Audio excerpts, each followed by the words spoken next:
Sorry about the camera in your face thing. Yeah, I'll just try and make it as unobtrusive as possible. Think so. But there you go. Right, mate. So basically, we've got the website Reverse Current. Now, we did an interview with you a couple of months ago, which was when the album was first just about to hit the stores. Now, this is UK based. I'm not sure where it was in America at the time, but what's the reaction been like to the album in the stores? Has it been quite well sold? Yeah, well, I don't know what it's like over here in the UK, but in the States, it's definitely our best-selling record so far. Especially now with you know how things have changed with records. You know, it's how people just kind of download and stuff like that. But we're very happy with it, man. People have really been digging it. It's been getting some great radio response. So all across the board, it's been thumbs up. So downloading's been quite a positive influence on it then? Positive influence? Like on the album, it's like the ability to use iTunes and download. Well, things. iTunes, yeah, but I think illegal downloading. No, not illegal downloading. No, I think yeah. And what I'm saying is that I'm sure had this record come out, you know, 10 years ago, it probably would have sold triple would have sold right now because of a lot of people just choose to just take it. But that's how it is nowadays, and that's the way of the world. So that's what I'm saying. In that climate and the way things are, we're very happy with how things have been going. Awesome. And on the album, what songs have you decided to release as separate singles, if any? Well, Martyr No More has been a big I don't want to say hit, but it's been played a lot in the States. And God Pounds His Nails is getting a lot of airplay. And then secondary, I think Let the Madness Begin and Under Blackened Skies. So those are the four that are getting the most airplay on rock radio. But then Broken Soul is getting airplay on top 40 radio. So you'll hear like Beyonce, Nickelback, and Fozzy all in the same block of music. So that's kind of weird. But yeah, man, it's been doing great. I mean, Let the Madness Begin was the #1 most downloaded track on AOL for a week. And Martyr No More, I think, was like number 3 or 4 on rock radio for a couple weeks. So it's been getting some great response, man. It's a very radio-friendly record for you know, a lot of different types of music.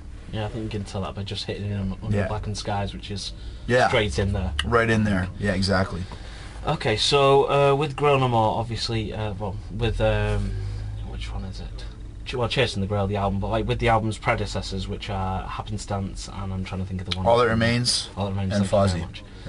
Yeah. This is. Come on, do your research, man. I know, I can't think. I'm useless. It's very nervous, aren't you? Yeah, that's the one. That's what mate. it is, right? It's all marking out, man. But there you go. It's actually been a very positive album in the sense of the reactions we've had to our review on the website and to the interview itself have been positive. So, what the question would be there is, where does Fozzy go from here? Because obviously, is the tour plan to be expanded or? Yeah, absolutely. I mean, yeah, this is just a kind of a get our feet wet and say hi to everybody in the UK. We have a great fan base over here. We toured here 6 times for All That Remains, and we're going to tour here plenty. I think in the fall we're going to do a lot of stuff over here and in France, Scotland, in Wales, maybe Australia again.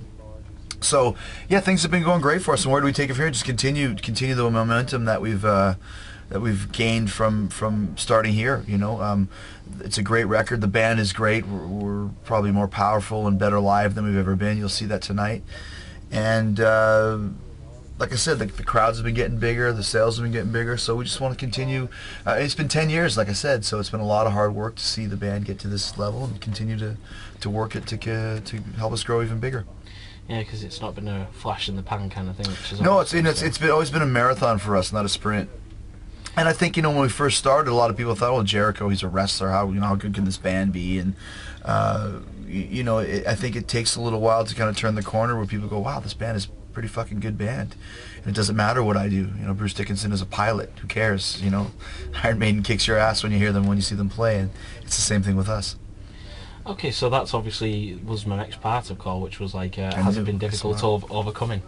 Yeah, no, it has been. I mean, it's been a blessing and a curse, the fact that I you know, I'm a wrestler, and that I think some people checked out the band because of it, because of my notoriety, and I think just as many people stayed away from the band because of it. And you know, you just kind of have to turn their heads and change their minds and let people realize that, listen, like I said, this is the real deal, and it's either good music or it's bad music at the end of the day.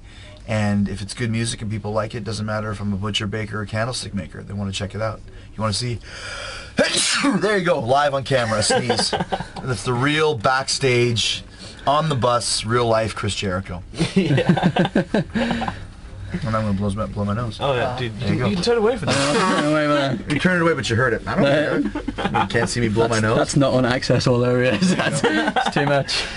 No, but it's all very good then, the actual responses that you've had to the album and the responses to the actual Chris Jericho coming up through wrestling and then being in the band. What's the difference in the touring like? Because obviously you're used to touring with WE, which means you tour 24/7 every day of the year nearly, and then obviously when you tour with a band, metalheads versus wrestlers, what's the difference? Well, it's funny. I mean, our first couple tours of the UK, we had a small little kind of a coach van that had little bunks built in.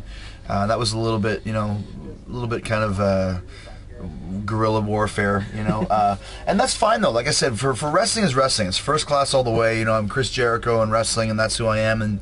But with the band, I mean, we're working our way up, and I have no delusions of grandeur that I have to be traveling in first class and be staying at the Waldorf Astoria. Having said that, I mean, this bus is pretty fucking cool. I mean, this bus that we're traveling on here is better than the buses that we travel on in the WWE when we're in Europe traveling on bus-wise.